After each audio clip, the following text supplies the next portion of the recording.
Radio Flamme 90.6 FM. Comment tu vas, ma chère Anne? Bonjour à tous, bonjour Lionel. Écoute, ça va, hein? Voilà, de manière officielle, parce ça va. de manière officielle. Bon, après, je suis comme tout le monde, hein. J'ai des moments. C'est difficile des fois d'être dans une incarnation d'être humain. On a des mouvances. Anne est très éthérée, hein. Tu vas la voir chez elle, elle est vite à 30 cm du sol. Hein, Mais bon, on va dire dans l'ensemble, ça va bien. Ça va bien. Dans l'ensemble, ça va bien. Oui. T'as bien commencé l'année, alors voilà. Il n'y a pas de raison. Oui, je vais aujourd'hui parler de l'arthrose, puisqu'on m'a demandé. On t'a demandé. Et puis de la fibromyalgie, puisqu'on m'avait fait cette demande dès le départ. Donc on va essayer. Alors on s'organise pour un quart d'heure chacune à peu près. Je sais pas, une je peux intervention. pas dire. Là tu me demandes de tout cadrer, voilà. Mais moi je peux pas savoir. Ça va dépendre. Non, je te laisse faire. Après bon, on fait.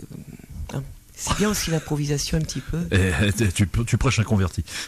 Alors l'arthrose, qu'est-ce que c'est l'arthrose? Bonne question. C'est un problème d'articulation. Alors, je pense que c'est les cartilages qui s'usent au niveau des articulations. C'est ce qu'on voyait jusque-là. Donc on peut pas échapper à l'arthrose en vieillissant parce que c'est une usure du cartilage. Ça veut dire que plus on vieillit, plus on use notre cartilage. Mais bon, maintenant, depuis quelques années, on a dépassé tout ça quand même. On a dépassé tout ça là. C'est pas qu'une usure du cartilage, c'est plutôt une destruction du cartilage liée à un certain nombre de facteurs.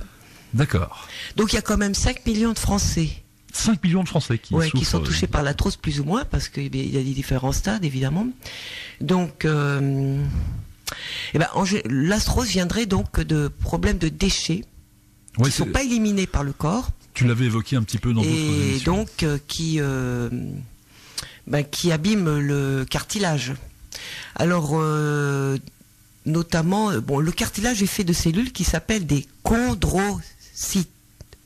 Chondrocytes, oui. D'accord. C'est les cellules cartilagineuses. Alors prenez des notes, les auditeurs. Qui normalement, comme toute cellule, doivent se nourrissent, font des déchets, etc. Et se régénèrent. Voilà. Et le médecin Lothar Wundt, c'est un Allemand cardiologue qui lui a plus prouvé en fait que le cartilage n'était pas obligé de s'user puisqu'il y a un renouvellement normalement naturel. Normalement, ça se renouvelle. Le cartilage. Le cartilage. Oui. Je pensais. Alors effectivement, dans les idées communément admises, effectivement, ce cartilage, les gens pensent que ça ne se renouvelle pas. Quand il y en a plus, non. Voilà. Mais quand on arrive à plus avoir ce cartilage, c'est qu'on a une avancée très très très forte de l'arthrose. Mais c'est vrai que tout le corps humain a tendance à se renouveler comme ça, c'est merveilleux. Bien sûr, tout se renouvelle, donc pourquoi pas le cartilage? Et pourquoi pas? Donc, il estime, lui il dit que l'excédent de sucre dans le corps, et les excédents de protéines, on savait pas qu'il y avait des excédents de protéines aussi dans le corps. Les gens qui mangent trop de viande, trop de protéines, font des excédents aussi. Et le mélange, la réunion des deux produits, sucre, glucose, sucre plus c'est pas protéines, bon, ça provoque une caramélisation qui va justement se mettre notamment au niveau des articulations. Les rotules comme des pommes d'amour. Ça va provoquer des inflammations. Donc les chondrocytes vont être un peu affolés, etc. Il va y avoir des dérèglements. Et à un moment donné, ils vont plus pouvoir se mener leur vie tout seuls, autonomes, donc ils vont plus se régénérer. Alors concrètement, c'est vrai que moi j'ai la chance pour l'instant de ne pas être touché par ce truc-là. Ça se produit, ça a quelle incidence sur le corps? Tu as très très mal aux articulations. Douleur, raideur. Douleur et raideur. T'as du mal à plier la jambe, quoi, par exemple. Oui, c'est ça. Donc il y a l'arthrose et il y a l'arthrite. Il y a j'ai donné la différence entre l'arthrose et l'arthrite, mais c'est des maladies articulaires, donc je pense que il y a des choses qui vont être similaires par rapport au traitement, notamment l'alimentation. Je vais en reparler. L'arthrose donc attaque le cartilage, l'arthrite attaque la membrane synoviale, parce qu'il faut savoir que les articulations, il y a le cartilage qui protège, mais il y a aussi une membrane, donc avec du liquide à l'intérieur. Tu sais, pour protéger, il y a même des petites éponges. Alors, je n'ai pas les noms savants là, mais bon, en fait, tout est fait pour, assumer les chocs, en fait. Hein. Oui, d'accord. Donc, et le cartilage pour la mobilisation des os entre eux, tu vois. Mm-hmm. Donc, si on a moins de cartilage, si le cartilage, enfin c'est pas qu'on a moins de cartilage, si le cartilage a des problèmes pour évacuer ses déchets ou a des déchets qui viennent c'est comme de la rouille, c'est comme littéralement. Donc on commence à avoir mal parce que ça se fait moins bien le mouvement entre les différentes ossatures. Donc ça provoque des douleurs effectivement et des raideurs. Et souvent ça vient après 40 ans. Mais il paraît que l'arthrose arrive de plus en plus jeune. De plus en plus jeune. J'ai découvert ça, oui. Alors là, c'est clairement lié à l'alimentation. Avant, c'était les vieux, les personnes plus âgées, mais maintenant, on arrive à trouver de l'arthrose de plus en plus jeune. Donc, comme toutes ces maladies chroniques qui viennent de plus en plus jeunes. Et c'est lié souvent à notre mode de vie, d'ailleurs. Donc, par contre, il n'y a pas de rougeur. Et il n'y a pas de chaleur, contrairement à l'arthrite, qui va provoquer des douleurs et des rougeurs sur les articulations. Douleurs et rougeurs. Et l'arthrose est une douleur qui est aggravée quand on bouge et qui s'estompe quand on est au repos, ce qui est l'inverse pour l'arthrite. Ah d'accord. Ouais, l'arthrite par contre, quand on bouge, ça nous soulage et quand on est au repos, c'est là qu'on a mal. Alors c'est pas tout à fait la même chose parce que c'est pas tout à fait au même niveau. Moi, alors avec l'arthrose, effectivement, quand on a de l'arthrose, c'est pour ça qu'on fait de moins en moins d'activité physique des fois. Et donc on a de plus en plus de raideurs parce que les douleurs peuvent être provoquées par le mouvement aussi. Et ça se met dans toutes les articulations. Alors au niveau des mains. Ça dépend des. Oui. Alors après ça dépend des personnes. C'est souvent dans les mains, ça peut être même dans la colonne vertébrale, ça peut être dans les coudes, les bras, les jambes, enfin les genoux. Les genoux, les pieds. D'ailleurs, c'est amusant ce que tu dis parce que là où se place l'arthrose, il y a peut-être aussi une symbolique à mettre en place. Oui. Enfin, on pourrait revenir si ça intéresse. Voilà. Donc, mais je sais que par exemple, l'arthrose cervicale, moi j'en ai justement un peu eu, que je n'ai plus, c'est pour ça que je peux en parler d'arthrose. C'est une dévalorisation souvent. C'est-à-dire qu'on ne sent pas la hauteur, des fois, où on porte trop lourd quelque chose, on ne sent pas la hauteur. Tu vois, il y a quelque chose comme ça. Oui, d'accord. Il y a quelque chose qui est vécu comme. Une dévalorisation. Tout ce qui est nuque ou épaule, il y a quelque chose comme ça. Voilà. C'est vrai que c'est très symbolique. Oui, pourquoi au pied, après c'est logique un petit peu, c'est le genou, alors c'est la relation aux autres, le genou, en plus ça parle le mot genou. Ah, oula. Donc la relation aux autres, moi par rapport aux autres, peut-être qu'il y a quelque chose à comprendre, etc. C'est-à-dire qu'il faut qu'on te dise vous. Il faut qu'on te dise vous. Voilà. Oui. D'accord. Elle est nulle. Et d'ailleurs, comme je disais, en France, c'est vrai que la ménopause est souvent dévalorisante pour les femmes parce que ce qui n'est pas le cas d'ailleurs forcément dans d'autres pays où c'est plutôt une libération et ça peut provoquer effectivement pour les femmes des sentiments de dévalorisation. Je suis plus féminine, je ne pourrais plus séduire un homme, je peux plus plaire, je vieillis, je suis vieille, enfin tout ce qu'on peut imaginer derrière.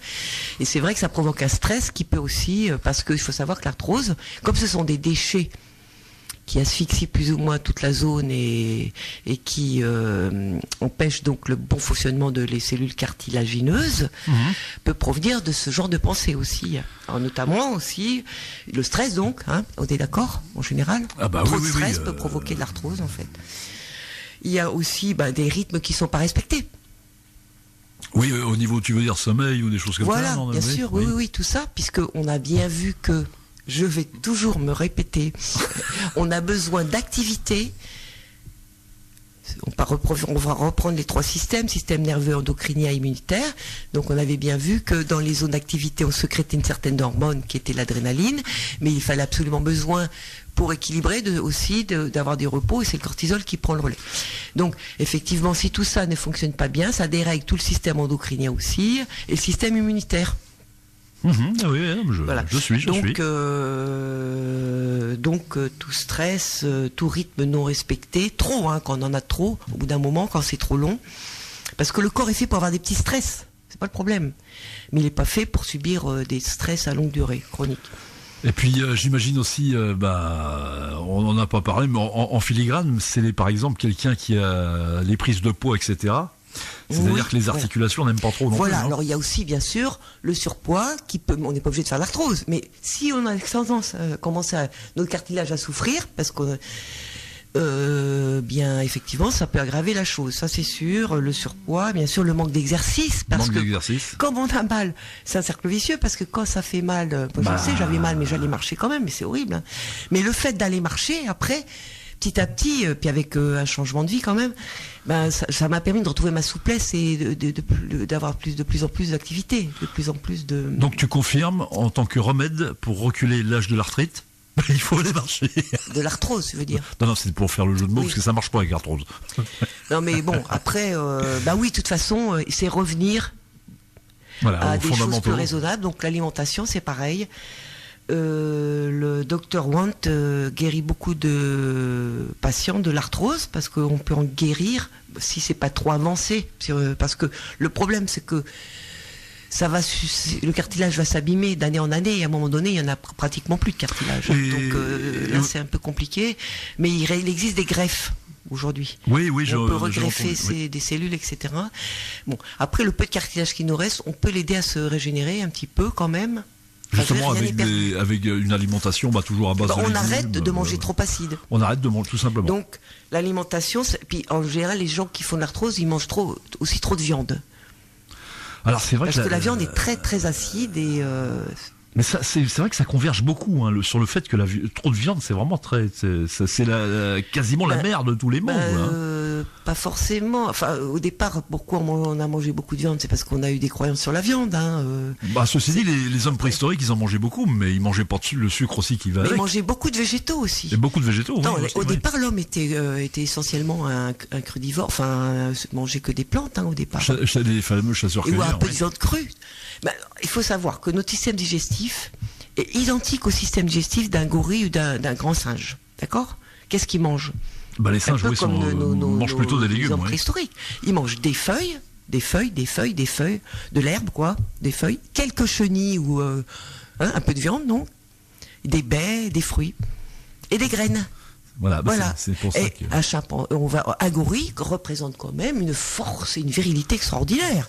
Donc ça veut bien dire qu'on peut se nourrir sans forcément passer par la viande. Ouais. Mais il y a eu des croyances à un moment donné, manger de la viande, c'est ce qui va donner la force, les protéines, mais c'est des croyances. Ouais, mais le gorille, tu parles de virilité, il a une toute petite zigounette. Ça, je n'ai pas vérifié.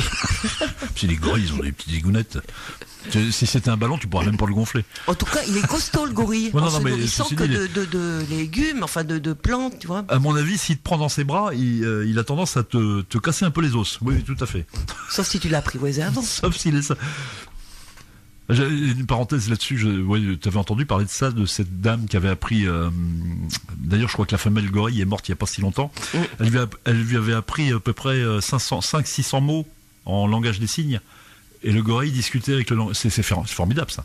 Enfin, c'est juste une parenthèse. Ah oui, mais c'est des animaux extrêmement intelligents. Beaucoup plus. Les animaux sont plus intelligents qu'on le croit. On le découvre aujourd'hui. Et c'est là que le gorille lui demandait des nouvelles d'un ami qu'elle avait eu et dit alors comment il va ton ami en langage des signes. Donc, ce qui prouve que tout ce que les humains disent sur les animaux, c'est vraiment nous qui projetons nos affects, quoi. Non ? Oui. Et puis longtemps, l'être humain pensait qu'il était supérieur aux animaux. C'est pas forcément. Ils sont intelligents aussi. Bon, ils n'ont pas la capacité comme nous, peut-être de raisonner dans l'abstraction, on va dire. Mais par contre, ils éprouvent des émotions. Il y a même certains sages qui ont des rituels, des choses comme ça. Enfin, ils sont, je veux dire, tout à fait honorables. Et c'est des découvertes récentes, quand même. C'est des découvertes récentes. Et il y a les droits des animaux qui sont discutés aujourd'hui. Oui, ça c'est une très très bonne chose. Donc on va revenir du gorille, on va revenir à nos moutons. Ils font pas d'arthrose. Ils font pas d'arthrose. Donc voilà. Donc en fait, malheureusement, je vais toujours dire la même chose. Je pense que quand on fait de l'arthrose, ça vaut quand même le coup d'arrêter le gluten, puisqu'on sait que le gluten. Le gluten donc est une cause. Ouais. On peut essayer en tout cas. On peut essayer, d'accord. Parce que le gluten, de toute façon, j'avais expliqué, ça abîme les parois intestinales. Qu'est-ce que tu préconises toi en sucre lent ? Toujours tout ce qui est riz, des choses comme ça. Justement, le docteur Want Lothaire qui parle de ça aussi, d'arrêter le gluten et les produits laitiers, surtout dans un premier temps. Après, quand on a à peu près équilibré son arthrose, qu'on a plus mal, comme moi, on peut manger de temps en temps des produits laitiers et un peu de gluten, mais c'est pas tous les jours, quoi. Mais le pain complet, c'est bon, ça. Mais c'est du gluten. Non, c'est pas bon le pain complet. Si on veut arrêter le gluten, on arrête tout ce qui est blé. D'accord. Et au départ, c'est pas facile parce qu'effectivement, ça représente beaucoup de choses dans notre alimentation moderne. Le pain, c'est vrai que c'est une tradition, puis c'est bon le pain. Oui. Il existe du pain maintenant de plus en plus au maïs. De plus en plus de boulangeries en proposent, avec du sarrasin, des choses comme ça. Alors, lui préconise pour comme tu dis, les sucres lents, le sarrasin. Le sarrasin, oui, Sous effectivement. forme de galette ou de pain, pourquoi pas. Le riz. Le riz, effectivement. Et s'il fallait choisir un riz, moi je dirais vraiment le riz basmati, parce que c'est unanime, c'est le riz qui garde aussi un index glycémique bas, donc... Comme son nom l'indique, basse, oui. Basse minimatée. Ouais, et puis un peu le maïs aussi. Et le quinoa. Alors le quinoa, c'était quand même la base alimentaire des Incas, et c'était une civilisation vachement éveillée. Alors ça, on en parle beaucoup en ce moment du quinoa. Oui, on en reparle En plus, c'est pas une céréale le quinoa. Non, alors c'est quoi exactement? Je sais plus, je crois que c'est de la famille des betteraves. J'en suis pas tout sûr, mais en tout cas, c'est la famille d'un légume. Mais disons que ça peut nous, au niveau de la satiété, ça a les mêmes effets que le riz ou le. C'est toi qui m'as fait connaître, parce que moi je le connaissais. C'est vrai que le goût est sympa. Oui, et puis on peut l'utiliser comme de la semoule. Oui, parce que c'est du riz, quoi. C'est très fin au niveau du grain. Ça ressemble un peu à de la semoule de fait, ouais. Et puis on peut l'accommoder. Non, franchement, le goût est vraiment bien. Oui. Bon, après le riz, c'est quand même, on peut faire beaucoup de choses avec le riz. Le riz, c'est on peut vraiment le cuisiner avec beaucoup de choses. Bon, après, les gens qui veulent pas arrêter le gluten, ça serait le diminuer quand même, parce que je crois que ça fait beaucoup de dégâts le gluten. Plus je fais mes recherches, plus moi je l'ai arrêté. Quand j'ai commencé à avoir mal partout, je l'ai arrêté complètement. Et là, je mange quand je suis invité une bonne tartine de pain, un bon pain, pourquoi pas de temps en temps. Mais il faut pas que. Je crois que manger du gluten tous les jours, franchement, ça empêche les échanges intestinaux corrects, et puis ça provoque des déchets. Mais c'est vrai qu'on discute de tout ça depuis un petit moment. C'est la 11e aujourd'hui, émission. Et c'est vrai que, par exemple, tu vois les personnes qui se mangent leur petite tartine beurrée à la confiture. C'est vachement bon. C'est bon, ben oui. Mais ce truc-là, c'est un cauchemar au niveau des combinaisons alimentaires. C'est pas bon. C'est pas bon. C'est pas tous bon les jours, tous les jours. Voilà, effectivement. Une fois de temps en temps, effectivement, oui. C'est pas bon. Après, on nous a dit très longtemps, le petit déjeuner, c'était ça, ci et ça. Mais maintenant, on voit bien qu'il y a beaucoup de changements, et ça va s'accentuer de plus en plus. C'est tout ce que j'ai aujourd'hui. Je suis sûr que dans quelques années, ça sera vraiment connu de la plupart des gens. Oui, toi, c'est vrai que t'es un petit peu c'est pas ça, il n'y a pas que moi, on est encore en minorité, On est encore en minorité mais on voit bien qu'il y a de plus en plus quand même de maladies chroniques, de plus en plus jeunes, c'est qu'il y a quelque chose qui va pas à la base. Or, la base, c'est quoi? C'est bien nourrir nos cellules. Si on veut ne pas être malade, il faut que nos cellules soient pas malades aussi. Elles fonctionnent comme nous, les cellules. Elles ont besoin de manger, et après, elles ont besoin aussi de faire caca. Non, mais c'est vrai. C'est vrai. Bon, mais quand les cacas sont toxiques, malheureusement, ça fait des déchets épouvantables un peu partout. Donc, les cellules, elles ont besoin de bonnes choses. Entre ce que nous, on aime manger et les besoins de nos cellules, aujourd'hui, il y a vraiment un fossé, tu vois. Donc on peut garder du plaisir à manger des légumes et des fruits, du riz, des œufs, des épices. On peut garder du plaisir, même beaucoup de plaisir. D'ailleurs, plus on va vers ça, plus on approuve ça. Et puis je sais pas ce que t'en penses aussi, mais moi quand j'étais plus jeune, on a tout complexifié à l'extrême. Par exemple, moi quand j'étais jeune, il y avait un choix de yaourts. Je vais prendre l'exemple des yaourts, mais il y avait, il y avait 400 yaourts différents. Là, on arrive, il y a 30 yaourts, t'arrives, t'as un rayon complet. Ah oui, bien sûr. T'as un yaourt à ci, yaourt à ça, avec des petits M&M's dedans, tout ça. Oui, bien sûr, on est perdu. On est perdu. T'as raison, parce que moi, quand je suis revenue d'Indonésie déjà, il y a une vingtaine d'années, quand j'ai mis le pied dans un centre Leclerc, la caverne d'Alibaba. Mais c'est bien et mal, je dirais. Il y avait un choix, mais pour moi, et pourtant c'était il y a 20 ans. Mais je me dis, mais les Français se rendent pas compte à quel point ils sont vernis au niveau des choix, mais après, est-ce que c'est pas dangereux aussi quelque part? Parce que là, en plus, ils écrivent ce qu'ils veulent. Parce que si on sait pas lire une étiquette, ils vont nous envoyer dans encore. Maintenant, je sais pas si t'as vu. Maintenant, il y a des applis. Sur le téléphone portable moderne. Enfin, moi, je peux pas le faire avec le mien. Et tu scannes l'article et t'as tout de suite sa composition. Alors, tu mets 2 plombes à faire tes courses parce que le gars qui est un petit peu hypocondriaque, t'en sors pas, quoi. Hein. Le fameux colorant justement, il faut, quand on a de l'arthrose, arrêter les produits industriels parce que il y a tout ça n'arrange pas nos articulations. Voilà. Et donc, malheureusement. Donc, qu'est-ce qu'on va faire? Comme d'hab, on va augmenter les légumes, les fruits et les fruits. On va baisser les céréales en général. Et puis les jus, c'est excellent aussi, puisque ça va reminéraliser tout ça sans avoir trop d'efforts digestifs. 3 par semaine, tu préconisais, je crois. Hein. Non, c'est tout. Les jus, il n'y a pas de. Non, mais au minimum. Non, c'est pas ce que t'avais dit. L'idéal, quand on a dans des crises d'arthrose, ça serait vraiment faire une cure de jus. Hein. Et là, il faut expérimenter, il faut essayer. Moi, je sais qu'au début, je faisais des jus tous les jours, au moins 1 litre de jus par jour, mais ça n'a pas duré longtemps. Ça a duré 15 jours, 3 semaines. Et puis j'ai arrêté le gluten, etc. Et puis après, petit à petit, mes douleurs ont disparu. J'ai retrouvé de la mobilité, de la souplesse, etc. On se soigne pas comme ça en 2 jours. Hein. Et voilà. Et je me suis aperçu non seulement que ça avait amélioré tout mon corps au niveau de la souplesse, et j'avais plus mal, mais en plus, ça m'a donné une énergie. Alors je confirme. Ça m'a donné un meilleur moral. Enfin. Parce que moi j'ai fait quelques marches avec Anne et je peux vous dire que vous ne la suivez pas. Vous ne la suivez pas. Et pourtant, moi, je suis assez, comme on est par chez nous, je suis assez quéru. Là, je peux te dire que j'avais des gouttes de sueur. Elle ne transpire pas, elle marche. Elle pourrait marcher 40 bornes sans problème. Non, je crois pas que je puisse marcher 40 bornes. En tout cas, tu donnes l'impression. Mais c'est vrai que je marche au moins 7-8 km par jour, c'est vrai. Sauf quand il fait un temps pourri, ça serait 4 km. Mais non, mais c'est vrai que on sent que ton seuil d'effort, je pense qu'il est vachement. Mais c'est petit à petit, reprenant des activités. Alors j'ai fait du trampoline aussi. Et le trampoline, c'est excellent quand on a de l'arthrose parce que ça n'abîme pas les articulations, ça fait bouger toute la circulation sanguine et notamment la circulation lymphatique, parce que c'est dans le système lymphatique que les déchets s'évacuent. Donc ça aide à l'évacuation des déchets, parce que quand on a l'arthrose, il faut évacuer les déchets. C'est pour ça qu'il faut venir à une alimentation moins acide pour donner l'autorisation au corps à se nettoyer, donc à lâcher tous ces déchets. Le jeûne, par exemple, ça serait une bonne chose. J'étais en train d'y penser au moment. Alors un jeûne de 1 ou 2 jours, ça suffirait déjà pour commencer. Oui. Et puis peut-être, ou alors limiter les repas. Le jeûne, pour faire une petite parenthèse là-dessus, c'est vrai qu'on avait traité le sujet abondamment.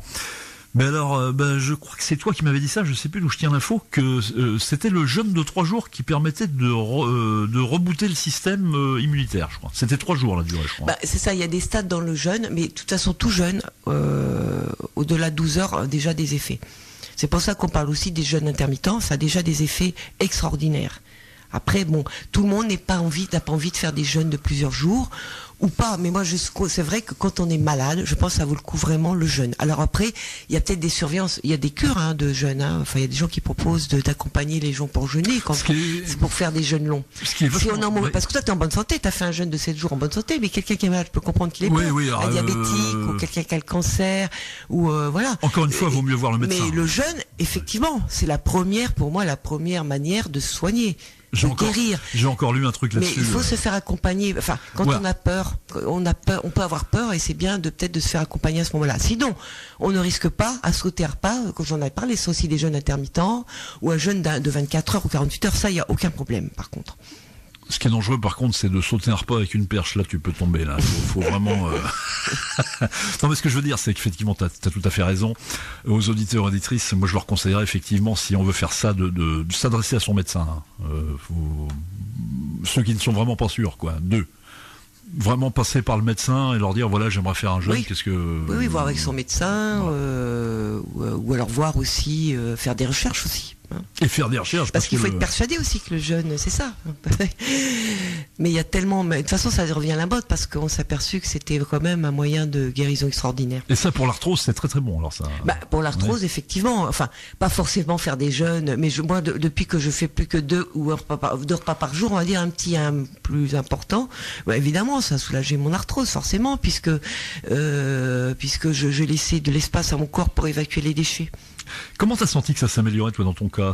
C'est parti vite ou c'est parti progressivement ou assez rapidement? Progressivement, et puis de l'énergie, plus mal pour marcher. Mais ce qui m'a surtout frappé, c'est cette énergie nouvelle. Ouais, parce que c'est vrai que t'es très énergique. Disons que j'ai plus de coups de barre. J'ai pas de problème pour me dormir. Je vais me coucher, allez, en 5 minutes c'est fait. Je me lève le matin très tôt et très vive, de bonne humeur. Toi, le film du soir, c'est pas pour toi. Hein. Si. C'est quand même. Je mange tôt le soir. Donc, oui. Parce que je me couche assez tôt, Oui, c'est ce que je veux dire. Toute ma vie là, mais enfin 22h, moi je suis au lit en général. Mais avant, j'ai eu le temps de manger et de regarder un film ou de lire ou le temps, tu vois. Et bon. Et tu veux tout savoir, Lionel, hein? Non, mais on était dans le cadre, effectivement. Alors donc, ça veut douleurs, dire quoi? Ça veut dire qu'il faut avoir un rythme de vie aussi qui correspond à ce qu'on a besoin. Il faut être passionné aussi, en plus. Parce que, quand on a mal, franchement, moi, quand j'ai eu mal, parce que ça fait mal, et quand tu travailles avec une minerve, etc., et que tu sens plus tes doigts pour piquer les patients, tellement t'as mal aux doigts, là, tu te dis, oui, c'était quand même, et qu'on m'avait dit, vous avez de l'arthrose, et vous resterez toute votre vie comme ça, avoir des crises, et on voulait même faire une infiltration. Je peux te dire que là, j'ai refusé tout ça, j'ai pas voulu. Ça, c'est un médecin qui te l'avait dit, ça? Mais bien sûr, j'avais été voir un rhumatologue et tout. Je sais de quoi je parle, Lionel. Et je peux t'assurer que j'ai commencé à faire des recherches à ce moment-là, parce que anti-inflammatoire, ça n'arrange rien, puisque ça ne fait qu'aggraver les choses. Infiltration, donc tous les 2-3 ans. Enfin non, on n'en finit plus, quoi. Donc j'ai fait des recherches, c'est comme ça que je me suis aperçu pourquoi on faisait de l'arthrose. Parce qu'on veut toujours soigner le symptôme, mais on cherche pas à savoir ce qui se passe dans le terrain. Or, ce qui est important, c'est le terrain. Si on a beau terrain, tout va bien. Si on a un corps qui fonctionne bien, tout va bien. Un corps qui a du temps pour éliminer et à qui on donne quand même des substances dont il a besoin. Mais si tu veux, il y a une pensée qui est couramment admise. C'est une genre de pensée unique, si tu veux. Et c'est vrai que pour faire changer ça, c'est pas évident parce que non, mais c'est tellement ancré. C'est tellement ancré dans la tête des gens, si tu veux, que il faut faire ci, faire ça. Oui. C'est pour ça que je préconise la pensée libre à ce niveau-là. Carrément. Se faire confiance et écouter son corps. Notre corps a beaucoup de choses à nous dire. S'il a mal quelque part, c'est un signal. Il est en train de nous dire quelque chose. Qu'est-ce qui se passe?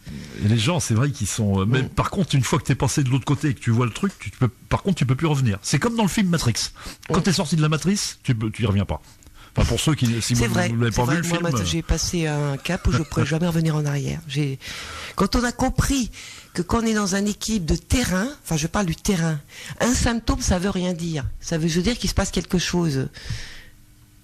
Et pour avoir un bon terrain, c'est très simple. On ne peut pas faire autrement que donner à manger à nos cellules ce qu'elles ont besoin et de laisser de l'espace pour qu'elles puissent éliminer. Je crois qu'il y a un proverbe chinois qui dit il vaut mieux traiter le problème à la source qu'à l'inondation. Il y a plein de trucs aussi qui font grossir les sucres lents, tout ça qui se cache partout. Oui, ça c'est sûr. Mais les sucres lents, quand c'est un plaisir, pas tous les jours, plaisir. Avant, les anciens mangeaient le gâteau le dimanche. Il n'y a pas de problème, c'est qu'aujourd'hui, on est dans une alimentation où c'est matin, midi et soir qu'on mange du sucre, le pain, la confiture, le pain avec les pâtes, parce que j'ai vu des gens manger du pain avec des pâtes. Le soir on recommence. Je ne dis rien parce que c'est vrai que je prenais pas de la sauce tomate et j'aime bien torcher la sauce avec un quignon de pain. J'avoue que là-dessus. Et en plus, on rajoute de la viande. Et on rajoute des alors donc tu te rends compte, viande plus pâtes plus pain plus le matin la confiture plus c'est trop. Et si tu fais ça effectivement 6 jours sur 7, oui. C'est trop, c'est trop. Au bout d'un moment, c'est waouh. Par contre, on va manger un petit gâteau, à l'occasion, le dimanche, ou une glace, pourquoi pas. On faut se faire plaisir. C'est pas. Et puis il y a beaucoup de desserts merveilleux qu'on peut faire sains aujourd'hui. Mais ça, et je rebondis sur ce que tu viens de dire juste avant. Effectivement, s'aménager des espaces de temps où on peut faire ça, par exemple, comme tu dis, le dimanche. Voilà, s'aménager cette journée-là pour manger des sucreries. Pour ceux qui, après chacun son truc. Mais après, ne pas étendre la journée sur le reste de la semaine. Après, c'est respecter aussi des espaces sans manger. Même si c'est un repas. Espace sans manger, oui. Ça a été prouvé, ça. Si on ne mange que 2 fois par jour, ça nous fait un espace. Mais on grignote pas pendant cet espace-là.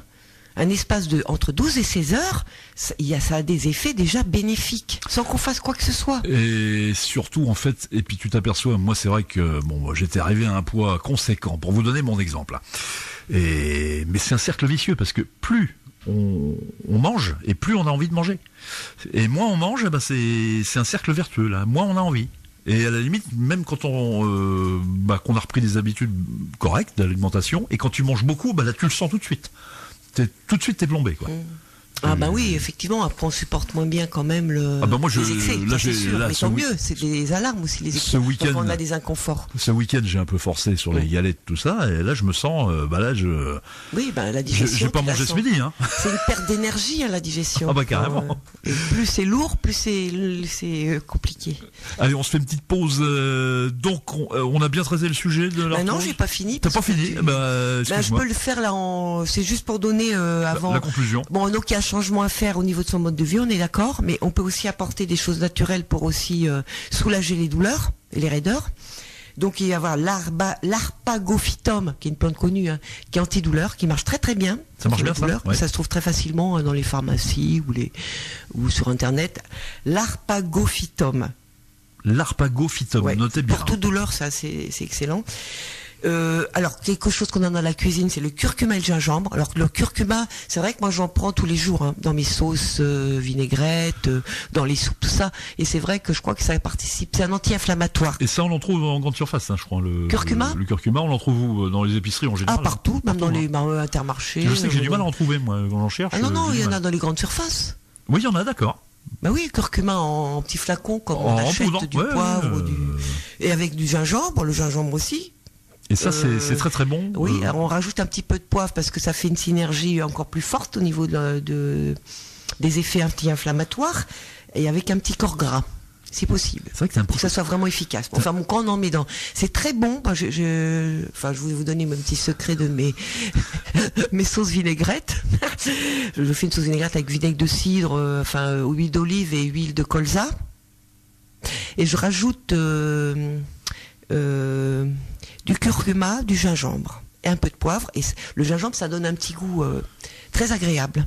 Donc ça veut dire que comme ça, on peut prendre cette épice, mais on peut aussi saupoudrer dans les soupes, on met dans les soupes partout, dans tous les plats à sauce. Tu fais pas des filtres d'amour, par hasard, Ça sera pour une autre émission. D'accord.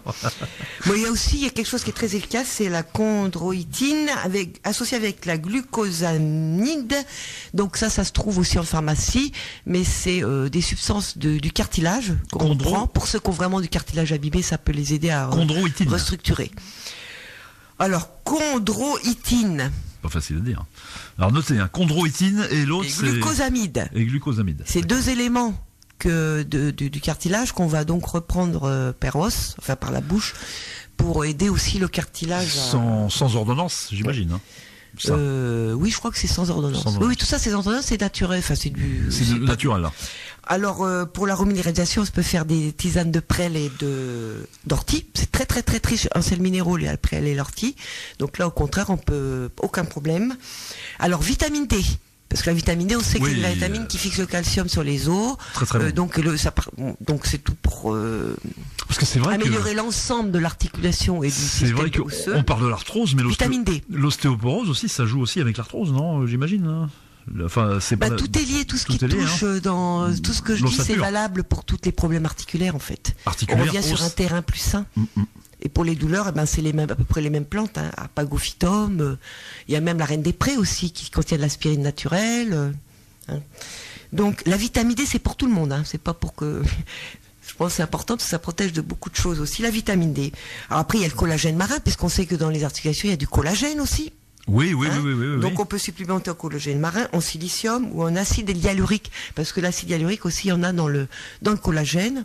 Donc après on choisit, mais tout ça, si on vraiment s'y intéresse, on va tous retrouver tout ça sur internet. On peut demander aussi aux pharmaciens pour l'arthrose des trucs naturels, ça existe. Il y en a beaucoup même, ça existe. Mais ça va vous soulager sur le moment, mais si vous changez pas malheureusement. Encore une fois, je suis méchante, moi, mais de mode de vie au niveau alimentaire ou même de repos, et puis de la marche. La marche pour l'arthrose, c'est bien d'avoir une activité physique malgré tout quand vous avez moins mal. Marchez, ou faites un peu de vélo, de la nage, des choses douces. Faut bouger. Par exemple, et plus on bouge, moins l'arthrose, plus le cartilage va se régénérer parce qu'il va être oxygéné. Le jogging, par contre, c'est pas très bon parce que tu frappes les articulations. Alors le jogging, contrairement à ce qu'on croit, ça peut être très bon. Ça peut être très bon. Oui. Bon, après. Mais il faut pas frapper le sol trop. Faut courir harmonieusement, quoi. Oui, il y a une manière de courir, mais je regardais ça justement, je croyais aussi, mais non, si tout va bien, si c'est toujours pareil, si on n'a pas une fragilité de terrain. On est fait pour marcher et courir, les êtres humains. Nous sommes des mammifères faits pour marcher et courir, grimper aux arbres, nager. On va mettre les choses. Non, mais la marche, moi je sais que je suis un adepte, hein, puis en plus tout le monde peut faire de la marche. Voilà, c'est ça qui est bien, et c'est gratuit.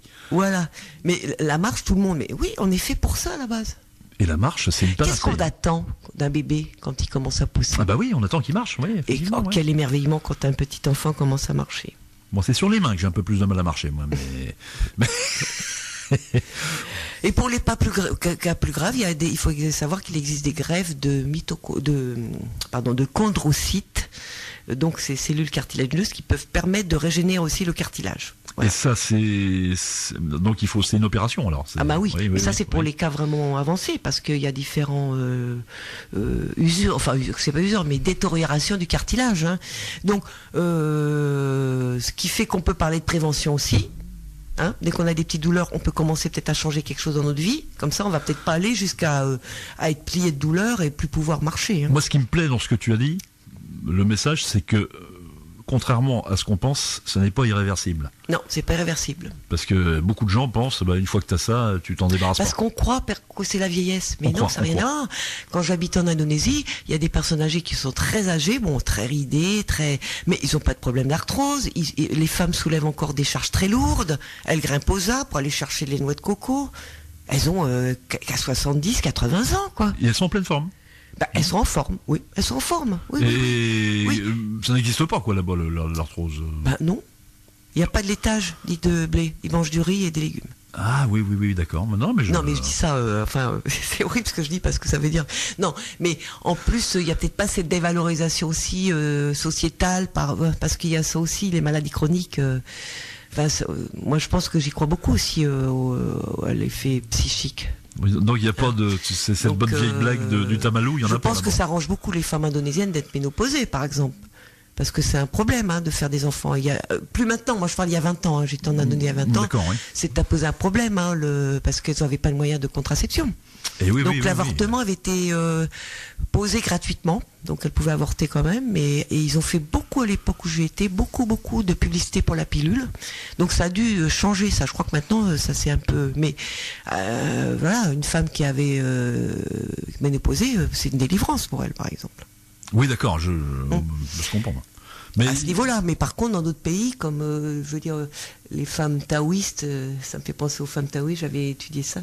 Elles, par contre, avec des exercices respiratoires, tout ça, pour retenir leur énergie, elles arrivaient à arrêter les règles. On a voir que quand on en avait envie, parce qu'il faut savoir que les règles, ça enlève beaucoup d'énergie aussi. Quand on est dans ces règles. Oui. Et moi, personnellement, j'ai vu qu'elle me ménopause très très bien parce que j'ai retrouvé aussi l'énergie à travers tout ça, en changeant plus d'alimentation. Mais parce que, la ménopause, il n'y a pas de raison. C'est des croyances de penser qu'on peut plus plaire ou qu'on peut plus faire, qu'on est vieille. Non, c'est pas vrai. Voilà. Et c'est vrai qu'il y a une part effectivement de bon sens au niveau de l'alimentation, etc., mais également une lutte contre les idées reçues. Hein. Oui. Parce que là, oui. Dans ce que tu dis en filigrane, effectivement, on entend ça, quoi. Oui, bien sûr, puisque l'arthrose, c'est un problème de trop de déchets dans le corps qui peuvent plus s'éliminer. Mais les déchets, comme je disais tout à l'heure, ça peut venir aussi de croyances, puisque ça provoque un stress. Et puis voilà, parce que ça provoque un mal-être. C'est vrai que c'est une maladie qui, on va dire, qui est associée à la vieillesse, quoi. Alors ça y est, tu te dis j'ai de l'arthrose, je suis à 40 ans, il y en a qui ont de l'arthrose. Oui, pas vieux à 40 ans. Ouais, mais c'est quand même dans la tête des gens, c'est un truc. Oui. T'as ça, t'es vieux. Ah oui, parce que je suis vieux, c'est normal que je grince. Non, c'est pas normal. Voilà, c'est ça. Mais les gens, ils ont du mal effectivement à penser qu'on peut rester jeune. Enfin, moins maintenant. Oui, maintenant ça change. Oui, ça change. Enfin, moi je vois bien, il y a des personnes âgées qui n'ont pas de problème de douleur, heureusement. Après, il y a d'autres problèmes peut-être, mais je pense que mourir d'usure, oui. C'est normal, mourir, enfin quand je dis mourir d'usure, à un moment donné, mais c'est pas les os forcément, les cartilages, c'est l'ensemble du corps. Ça serait mourir en bonne santé, ça. Mais il y en a qui vivent très vieux, 120 ans. Il y a des êtres humains qui vivent jusqu'à 120, 130 ans, faut le savoir. Oui, parce que effectivement, ils sont pas forcément homologués, mais je sais qu'il y a des personnes. Il y a ce fameux village. Il n'y a pas le stress d'ici. Il y a pas le stress, mais c'est pas un village de centenaires, ça doit être Okinawa ou un truc comme ça. Après, non il y a plusieurs zones dans le monde, hein, oui. Il y a aussi, enfin, je me rappelle plus trop, mais je sais qu'il y a différentes, ça va me revenir, différentes zones où les gens meurent vieux, quoi, naturellement, sans avoir des maladies graves. Hein, mais on s'aperçoit que il n'y a pas de stress, il n'y a pas de performance à avoir, il y a une solidarité entre eux, et il y a aussi une hygiène de vie très sobre. C'est vrai que tout ce que tu dis, c'est holistique, c'est-à-dire c'est une combinaison. C'est holistique, c'est pour ça que combinaison de choses. Je répète très souvent les mêmes choses, comme ça, petit à petit. Voilà, ça va rentrer dans les têtes. Ça va prendre forme, hein, parce que c'est vrai que c'est plein de facteurs en même temps. Mais je pense que la leçon à prendre vraiment, c'est avoir un bon terrain. Il n'y a pas de raison qu'on ait des maladies. Radio Flamme. Radio Flamme. Et voilà, comme dirait des chiens, 3615, code qui veut être en bonne santé. Bonjour Anne, bonjour pour le deuxième dossier. Donc là, on va parler, après l'arthrose, on a bien traité, hein. La fibromyalgie. La fibromalgie, hein, oui, enfin, bon, excuse-moi, oui. Mais donc, c'est une maladie que je connaissais pas vraiment, enfin, que j'avais entendu parler, donc j'ai regardé un petit peu tout ça, et je me suis aperçu que c'était très courant quand même, parce qu'il y a entre 1,5 à 2 millions de Français qui seraient touchés par ça, et notamment les femmes. C'est énorme. Alors là, de première découverte. Donc tu ne connaissais pas cette non, pas pourquoi, parce que ça, on en parlait vaguement avant, on savait pas trop ce que c'était. Et aujourd'hui, c'est vrai que c'était reconnu comme une maladie à part entière. Ouais, c'est une pathologie qui est assez récente. Une pathologie à part entière. À part entière, oui. Oui, mais en plus, pourquoi ? Parce qu'elle est compliquée, cette maladie. C'est beaucoup de symptômes. Tu vois, beaucoup de symptômes qu'on peut retrouver dans d'autres maladies d'ailleurs, mais beaucoup de symptômes. Alors notamment, bon, celle qui est la plus forte, enfin plus douloureuse, je pense, c'est vraiment ces douleurs comme des coups de poignard. Enfin, apparemment, c'est terrible. À certains points précis du corps, souvent, il paraît. Donc des douleurs aiguës. Comme des coups de poignard, tu dis. Comme des coups de poing, des coups de poignard. Il paraît que c'est extrêmement douloureux et ça tourne. C'est pas continu, mais tu vois, c'est des choses qui arrivent soit d'un côté, soit de l'autre, etc. Et alors ça frappe où ? Ça frappe des zones particulières ou ? Il paraît qu'il y a certains points, comme la nuque, au niveau des épaules. Je crois qu'il y a au niveau de l'extérieur des cuisses. Enfin, j'ai pas tout regardé dans les détails, mais il y a des points précis. Il y a des points précis où ça se concentre. Ça se passe. Ensuite, bon, il y a aussi une sensibilité extrême au chaud, au froid. Il peut, hein. Enfin après, transpiration excessive, perte d'équilibre. Il peut y avoir des pertes d'équilibre, des pertes de mémoire, des fois des pertes de confusion. On ne sait pas trop. Ah oui, c'est quand même assez les symptômes. Des malaises donc. Nombreux symptômes. Faiblesse musculaire. Des fois des jambes sans repos, tu sais, qui bougent tout le temps là. Des démangeaisons, enfin quelque chose de très très inconfortable, et ce qui fait que c'est tellement affreux parce que quand t'as très très mal et il y a plein de symptômes. Il y a beaucoup de symptômes, et donc c'est pour ça que c'était difficile à diagnostiquer. C'est pas évident parce que ça reprend un peu les symptômes de quelle maladie à peu près. Il y a des maladies qui ont les mêmes symptômes que ça. Ben oui, par exemple l'arthrose, c'est des douleurs aussi. Ah oui, donc ça peut. Mais bon, après là, ça serait plus des douleurs. Mais avant, on pensait que c'était psychosomatique, c'est pour ça. On pensait que c'était les gens qui allaient pas bien psychologiquement, enfin psychiquement, et qui c'était des douleurs. Pourquoi ? Parce qu'on ne trouve pas dans les examens, contrairement à l'arthrose où on trouve sur les radios. On retrouve les traces de cartilagineux. Mais là, il n'y a rien. Les bilans sont normaux, tout est normal. Sauf si on fait une maladie autre, hein, comme il y a des maladies auto-immunes qui peuvent être associées à la fibromyalgie. Mais sinon, il n'y a rien. C'est une maladie pour Dr House. Pour la médecine, c'était une maladie psychosomatique. C'est la maladie de Dr House. Mais aujourd'hui, c'est différent. Ça a été reconnu. C'est reconnu alors depuis peu, alors non ? Oui, c'est récent. Donc, à force d'avoir mal, à force de tout ça, puis on se sent vraiment pas bien, etc. Qu'est-ce qui se passe ? On finit par avoir des troubles du sommeil. On dort mal, quoi. Et si on dort mal, on finit par, on est stressé parce qu'on n'arrive plus à faire les choses comme on voudrait. Ces troubles sont ininterrompus, quoi. C'est des troubles ininterrompus, c'est sans arrêt. C'est pas toute douleur continue, c'est des douleurs qui viennent, qui repartent, qui reviennent, qui repartent. Si j'ai bien compris, hein, mais c'est très démoralisant pour les personnes parce que elles savent pas comment gérer ça. Et surtout qu'il n'y a aucun aspect, comme tu dis, physique, il n'y a pas de... Non, il n'y a pas Pas de gonflement, par exemple, de rougeur, de choses comme ça. Bah, il peut y avoir des picotements. Picotement, oui. Des picotements, des démangeaisons, mais ça c'est pas... Hein ça t'étonne pas quoi que ce soit. Donc ça provoque du stress, qui provoque donc des troubles du sommeil, qui provoque de l'anxiété, ça peut aller jusqu'à la dépression. Tout ça, oui, c'est un cercle vicieux. Et même des burn-out. Donc on voit bien que je pense que le fait qu'on connaisse la maladie, peut-être que ça va aider ces personnes-là à moins désespérer, parce qu'il y a de la désespérance derrière. Hein. Parce que le moral fout le camp aussi, il faut le savoir. Quand même. Quand t'es pas bien. Et comme c'était pas reconnu, comment on peut exprimer ce qu'on ressent, ce qu'on vit. Et oui, et si les gens nous regardent en disant c'est psychosomatique, fais du cinéma. Non, mais c'est bon.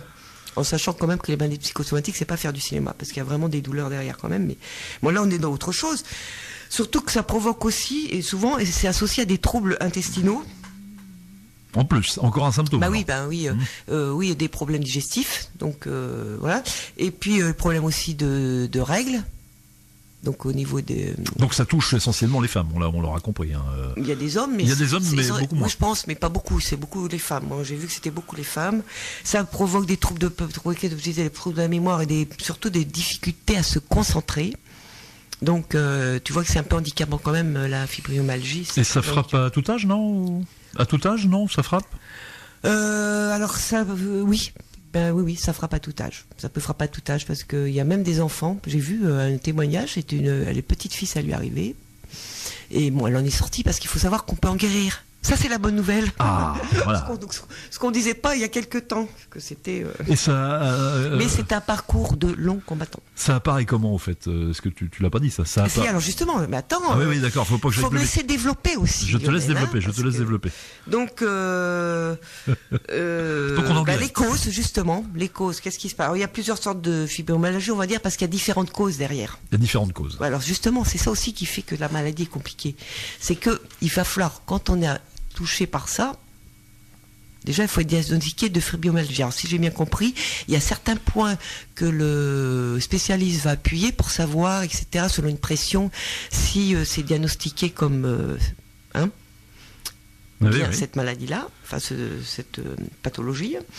Bon, ensuite, que peuvent faire ces personnes-là, c'est vraiment chercher les causes. Alors les causes, il y en a plusieurs. C'est donc Luc Montagnier, le docteur Luc Baudin aussi qui en parle.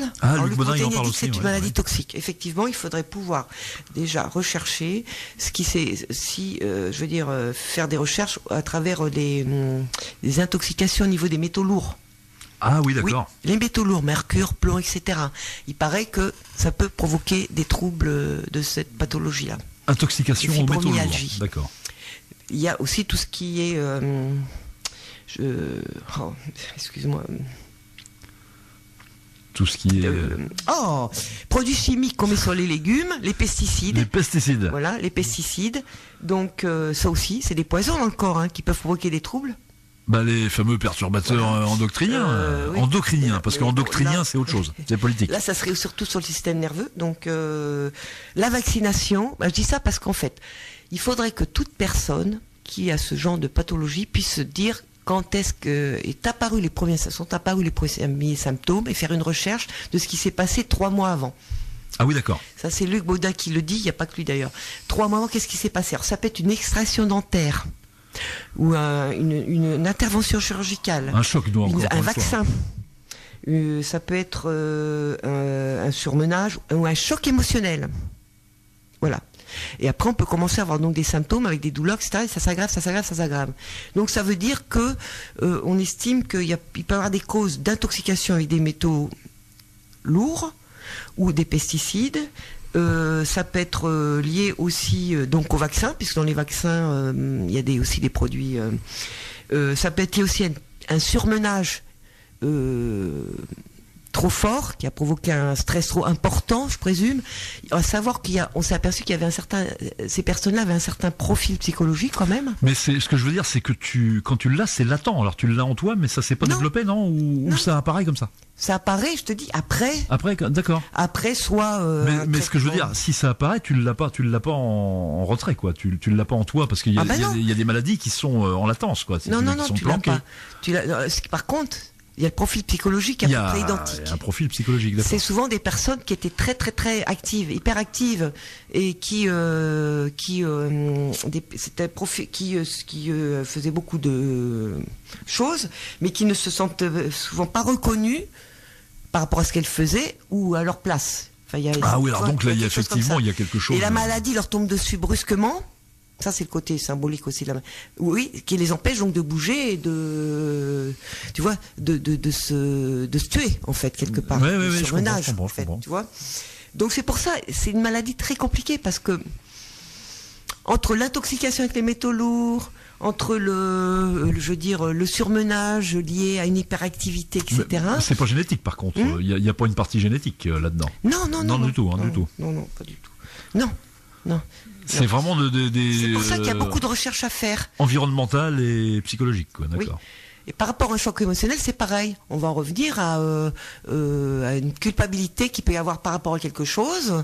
Et cette culpabilité-là peut aussi, j'en avais déjà parlé, sur sur le. Voilà, la culpabilité, ça serait peut-être à chercher. Je culpabilise parce que je provoque quelque chose chez quelqu'un d'autre, même si j'y peux rien, ou ce quelqu'un est culpabilisé à cause de moi. Et si on met le problème à jour, il y a dans les deux sens, hein, moi et l'autre. Donc, et si on arrive à prendre conscience de ça, donc ça peut disparaître. C'est ça. Puis après, il y a peut-être j'en parlerai après, des techniques pour voilà. Bon, et c'est pour ça que c'est compliqué comme maladie parce que.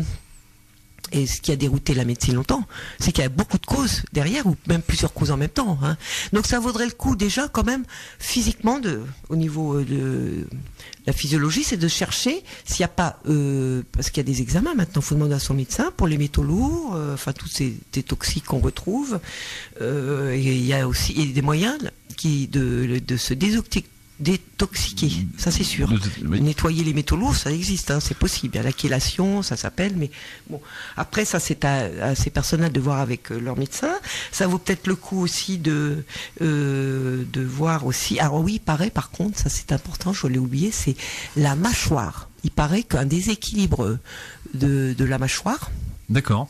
Articulation dentaire, peut provoquer aussi une fibromyalgie. Oui, d'accord. Ça va loin.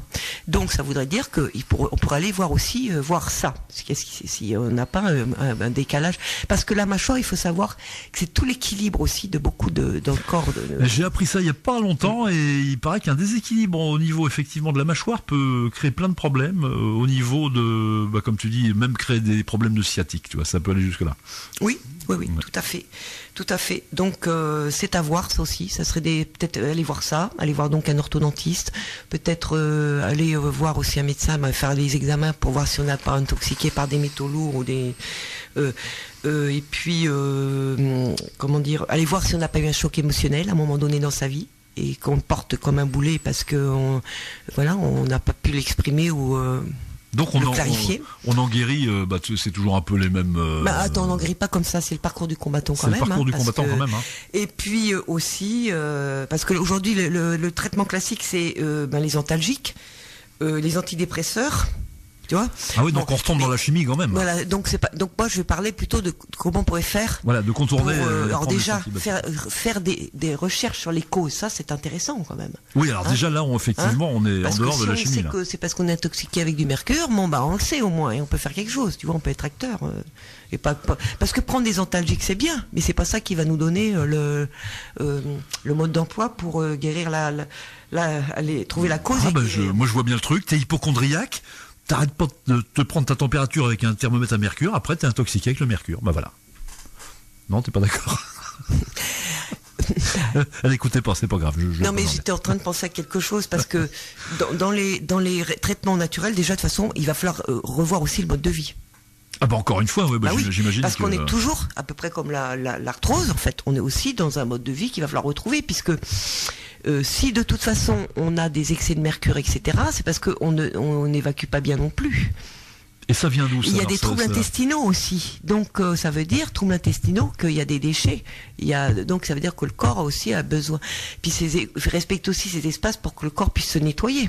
Hein On est d'accord ?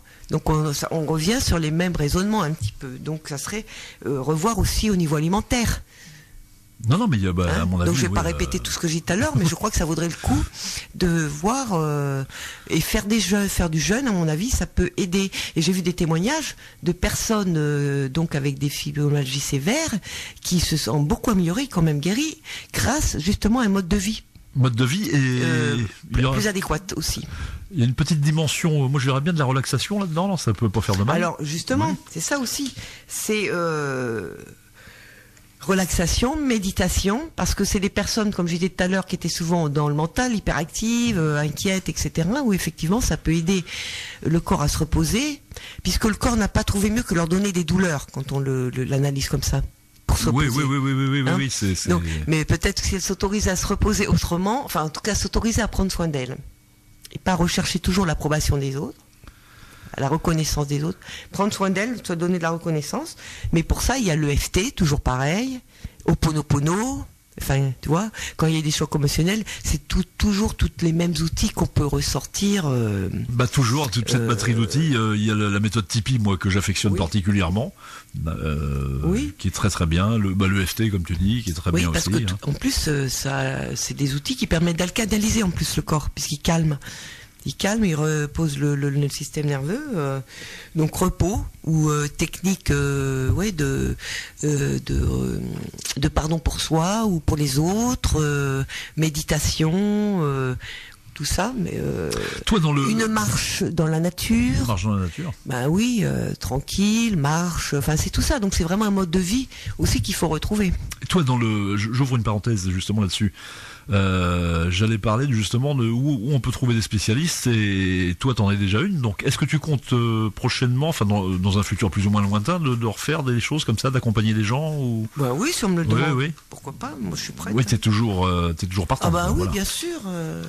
C'est pour ça qu'on redonnera tes numéros de téléphone.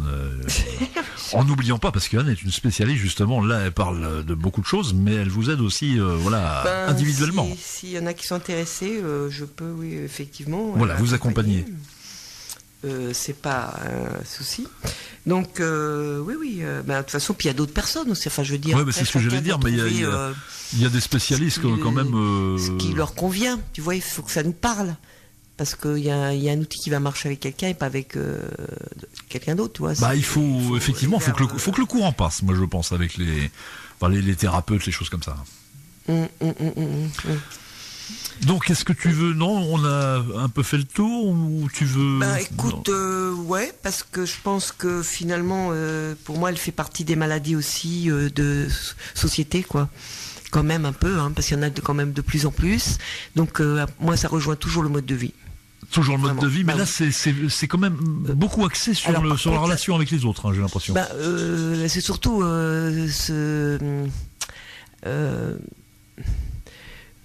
relation avec soi-même, parce que la relation avec les autres, et soi-même, s'autoriser à ne pas être parfaite, s'autoriser à s'arrêter, s'autoriser à se reposer, s'autoriser à etc. Là, on est dans un excès de contrôle et de paraître, j'ai l'impression. Après, oui, enfin, oui, un petit peu, oui, mais bon, et en même temps, c'est aussi pour ça, c'est aussi apporter des vrais besoins, les vrais besoins qu'ont nos cellules, tu vois, parce que plus une cellule fonctionne bien, plus aussi le reste, tu vois.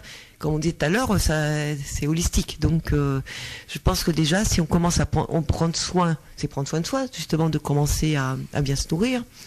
Oui, parce que là, c'est vrai qu'on a... Respirer dehors, se faire du bien. C'est vrai qu'on n'a pas forcément parlé... si tu l'as évoqué très très vite, mais effectivement, par contre, il n'y a pas de régime spécial alimentaire pour ça.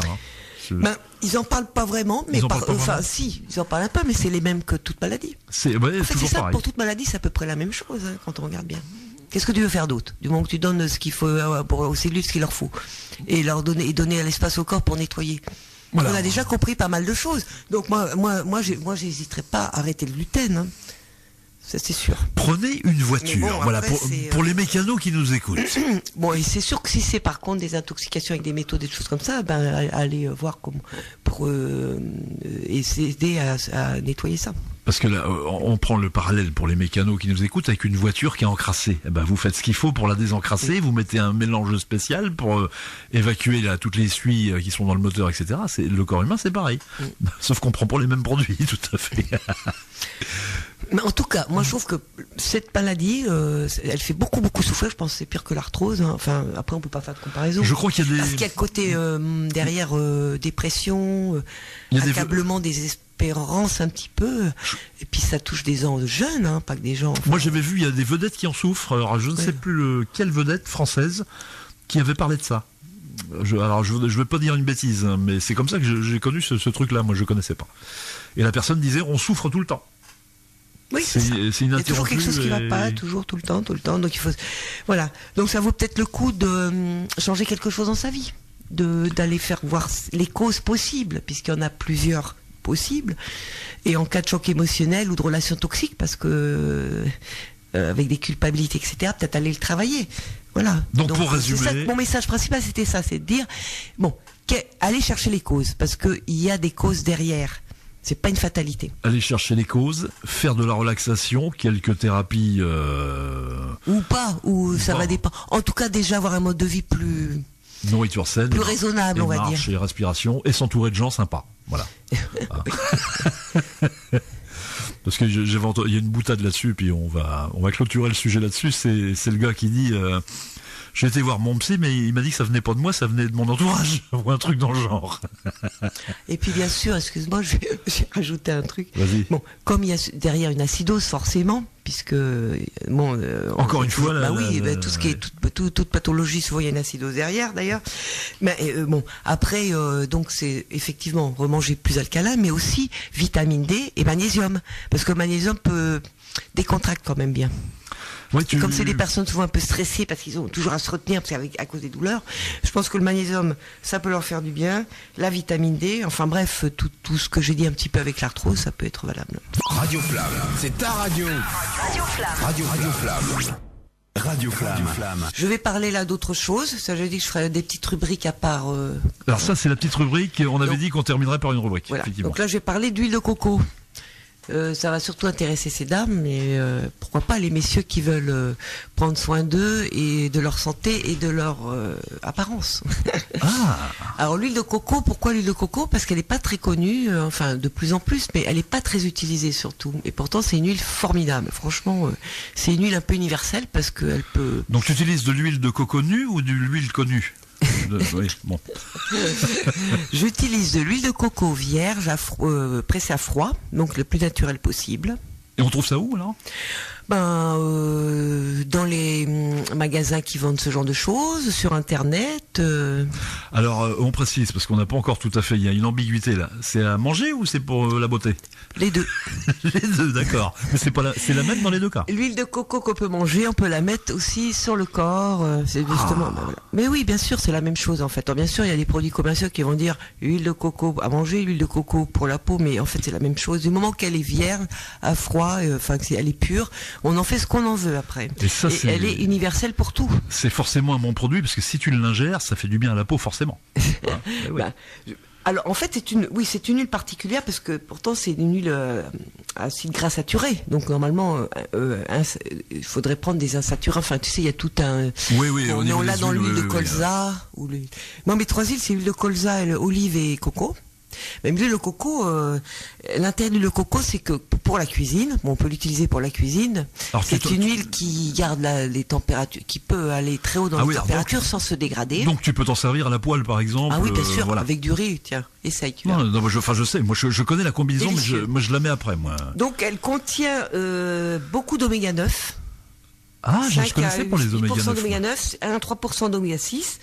Elle contient de l'acide laurique, palmatique, enfin pas mal d'acides. Hein. Mais l'acide laurique est intéressante parce qu'elle est désinfectante. En fait, le coco a aussi un effet désinfectant. Mais ça, je vais revenir après. Donc en cuisine, huile intéressante. Parce qu'on peut faire chauffer fort, si on veut faire chauffer fort sans les inconvénients de la dégradation chimique du corps gras. Et en plus, elle renforce le système immunitaire. En plus, donc, bah oui. D'ailleurs, oui, elle renforce le système. Donc ça veut dire que c'est une bonne huile pour nos bactéries. Elle est antiseptique, donc en plus, elle peut servir de vermifuge quand on a des... Bon, ouais, entre autres, donc ouais. elle a beaucoup de qualités... et elle est digestive. Et c'est vrai que on peut pas. Moi, j'utilise beaucoup l'huile de coco. J'ai jamais eu de problème digestif avec. Enfin, je veux dire, c'est une huile légère. Pourtant, elle fait lourde comme ça parce qu'elle est souvent solidifiée. Elle commence à se liquéfier à 25 degrés, tu vois. Et franchement, mais sinon, c'est une huile qui est solide. C'est quelque chose. Déjà, c'est un aspect blanc. Hein, oui, elle est blanche. C'est blanche. Elle a une odeur. Alors, tout le monde n'aime pas, c'est vrai, mais pour ceux qui aiment, c'est une odeur merveilleuse. La combinaison avec le riz, mais c'est une tuerie, hein, comme dirait l'autre. Hein, c'est une tuerie. En plus, elle protège le cerveau grâce à ses oméga 9 et 6, entre autres, et 3. Elle protège le cerveau, donc c'est pour ça qu'on en donne... Protège le cerveau en donner pour les maladies comme le maladie d'Alzheimer. Ah, ça fait du bien aussi. Ah, d'accord. Elle protège les cheveux blancs. Protège des cheveux. Paraît-il. D'accord. Alors c'est peut-être pour ça que j'ai pas beaucoup de cheveux blancs, j'en sais rien. Enfin, j'en ai un peu, mais... mais c'est vrai que toi, t'as aucun cheveu blanc, moi. C'est vrai, j'avais jamais fait gaffe. Non, j'en ai quelques-uns quand même sur les côtés, mais bon, ça va pas. Moi, tu les as mis de côté, quoi, tes cheveux blancs. C'est ça. Et elle apporte en plus une meilleure tolérance aux problèmes de glucose dans les diabètes. Alors pour les diabétiques, l'huile de coco c'est super parce que ça permet d'équilibrer au niveau de leur système. Et tu peux la mélanger par exemple avec. Moi c'est vrai que j'aime bien l'huile d'olive. Par exemple quand tu fais de la cuisine, mettre les deux, l'huile de coco, l'huile d'olive. Oui, on peut. Mais je mélange. Ouais, ça fait un peu trop d'huile. Tout ça. Oui, tu vois l'huile de coco. Je sais pas si ça se mélange vraiment avec d'autres. Il faut essayer. Pourquoi pas l'huile de noix, par contre, j'irais, parce que c'est excellent, c'est l'huile de noix. Coco, noix, ça peut peut-être faire un petit mélange. Oui, parce qu'il faut pas. Mais avec l'huile d'olive, tu vois, c'est quand même les parfums et les goûts qui sont un petit peu différents. Moi, c'est vrai que j'ai un côté méditerranéen, j'aime beaucoup l'huile dans la cuisine, mais ça aide pas à maigrir non plus. Quoique l'huile de coco, ça fait pas grossir. Hein. Justement, j'allais le dire, ça aide à maigrir. Ah bah ça aide à maigrir en plus. C'est une huile qui fait pas, les huiles ne font pas grossir. Les huiles pressées à froid naturel ne font jamais grossir. C'est pas ça qui fait grossir. En dessous de 3 litres, en dessous d'un litre, on est bien d'accord. Mais oui, mais aujourd'hui, tu sais, les nouvelles manières de voir pour maigrir, c'est plus de gras et moins de céréales. Hein. Il y a même un nouveau régime cétogène, là, je vous ai entendu parler, on enlève tout ce qui est céréales. Ah oui, et on mange plus gras. J'ai entendu parler de ça. Oui, et ça marche très bien. Et ça, il paraît que ça marche très bien. Donc c'est pour ça que j'ai toujours diminué les céréales et augmenter. N'hésitez pas à prendre des bonnes huiles parce que les bonnes huiles, ça nourrit nos neurones, ça a plein de vertus pour notre corps aussi. Donc je voulais parler de coco parce qu'elle est super déjà, rien que pour dans la cuisine. Elle est bonne pour la santé. Et c'est quelque chose de très naturel, quoi. Ah bah elle est naturelle, oui. On trouve ça, c'est des espèces de petites briques, hein, en général. Hein. Moi je la prends par 1 kilo. En flacon. En flacon, c'est des espèces de briques, un peu comme des briques de lait, quoi, on va dire. Hein. Ça. Ah non, c'est dans du verre. Il y a des bocaux de verre. Il y a des bocaux de verre. Ah bah j'ai pas vu les bocaux, moi là. Toi, tu confonds pas avec du lait de coco ou la crème. Ah oui, moi, oui, d'accord. Coco. Donc là, il y a un petit quiproquo là. Ça n'a rien à voir. C'est le même produit quand même, non Ah bah ça vient du même fruit, la noix de coco. Oui, on est bien d'accord. L'huile de coco, c'est l'extraction de l'huile comme on extrait l'huile des olives.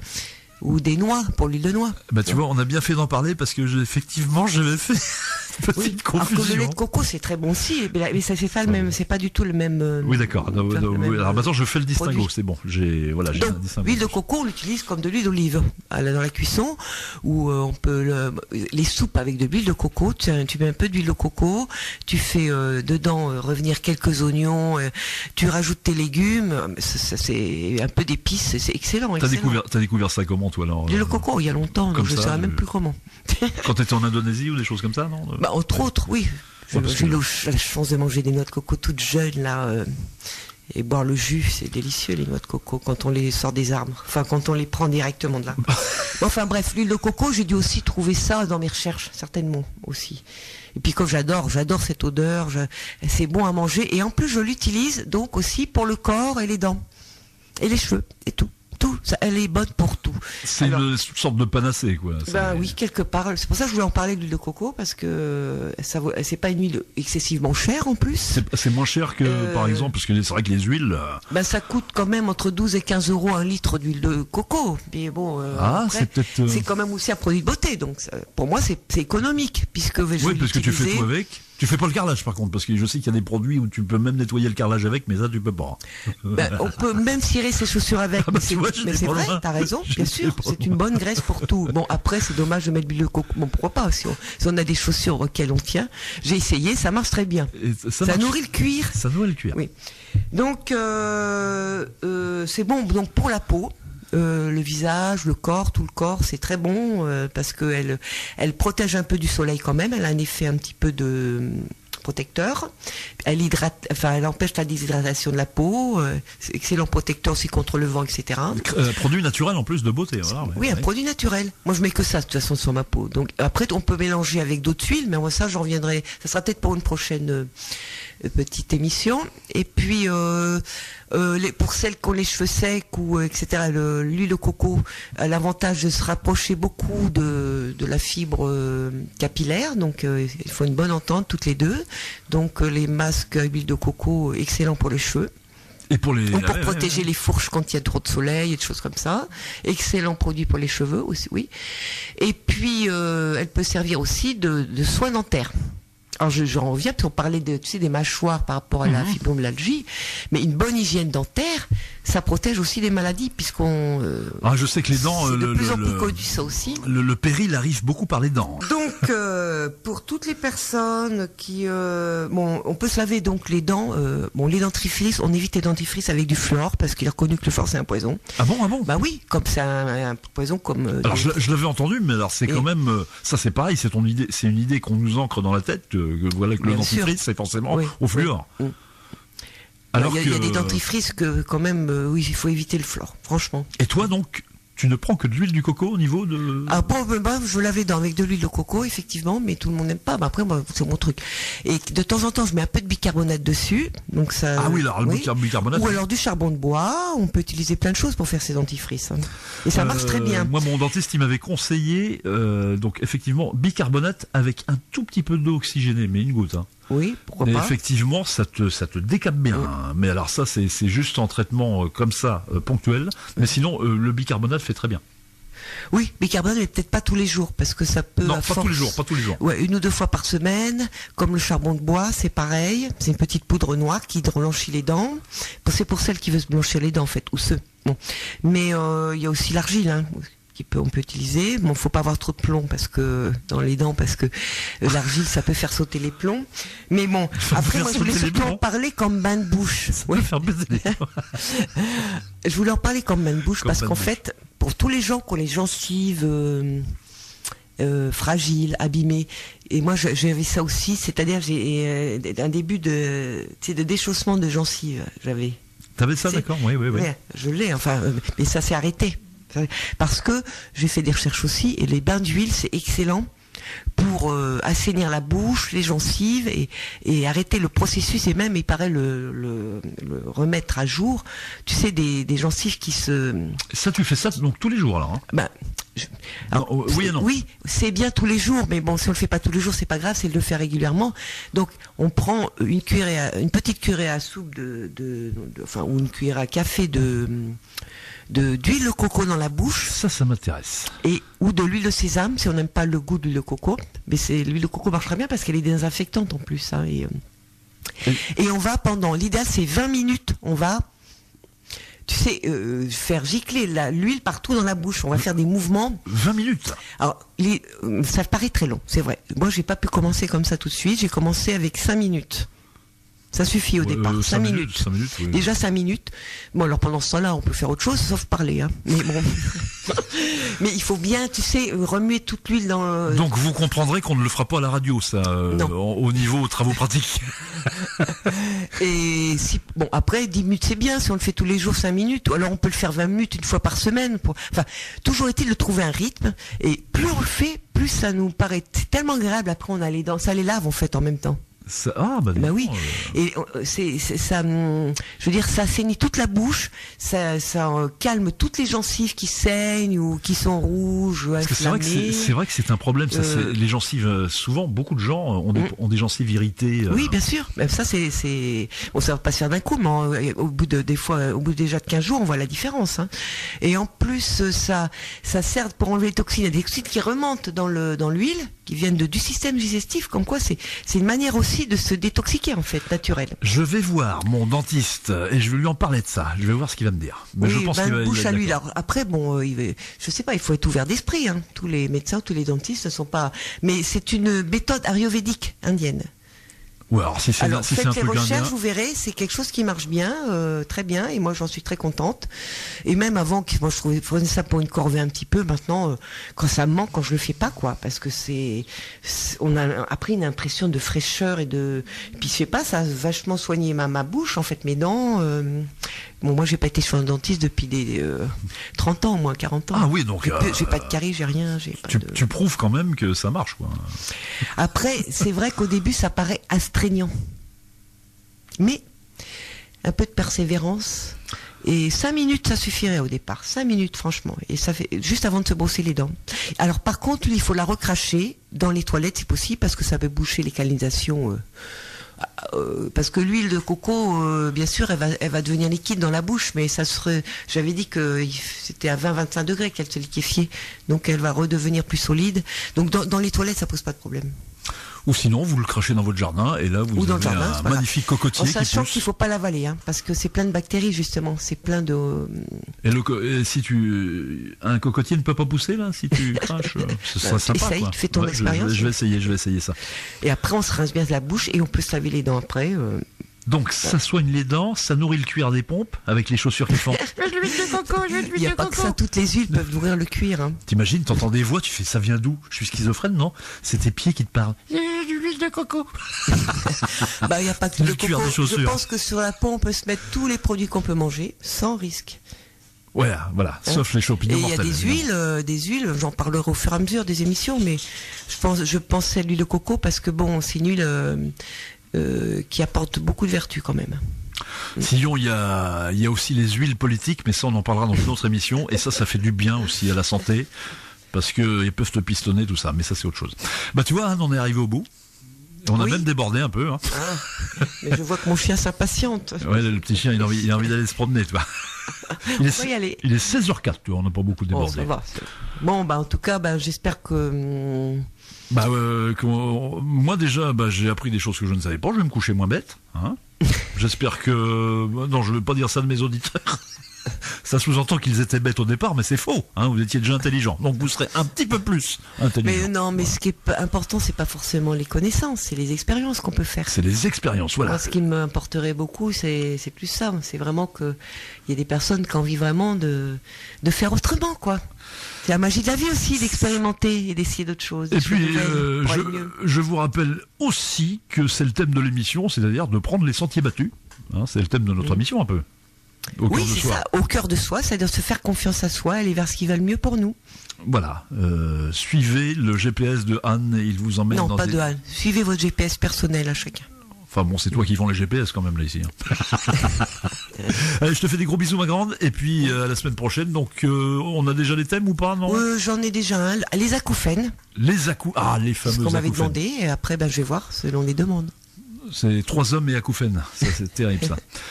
On en reparle. Bonne semaine à tous et à bientôt. Et vous nous direz retour SMS. On va redonner tes numéros de téléphone.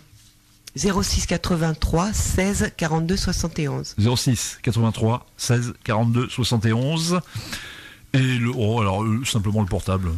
Oui, ça peut suffire. Mais j'avais donné mon fixe, mais oui, parce que je crois que c'est 02 33 94 49 39. Je crois que c'est ça. C'est de mémoire, c'est ça. Et puis sinon, c'est plus facile pour te poser les questions par SMS parce que on peut m'appeler. Hein. On peut m'appeler quand je suis là et je réponds. Hein, mais tu as eu quelques questions par SMS, hein, je crois. Hein. Oui. Ouais, donc ça marche. Oui, 2, j'en ai eu. 2, tu vois. Ça commence à venir. Ça commence. Allez, à la semaine prochaine. À la semaine prochaine, merci. Radio Flamme 90.6 FM. Radioflamme.com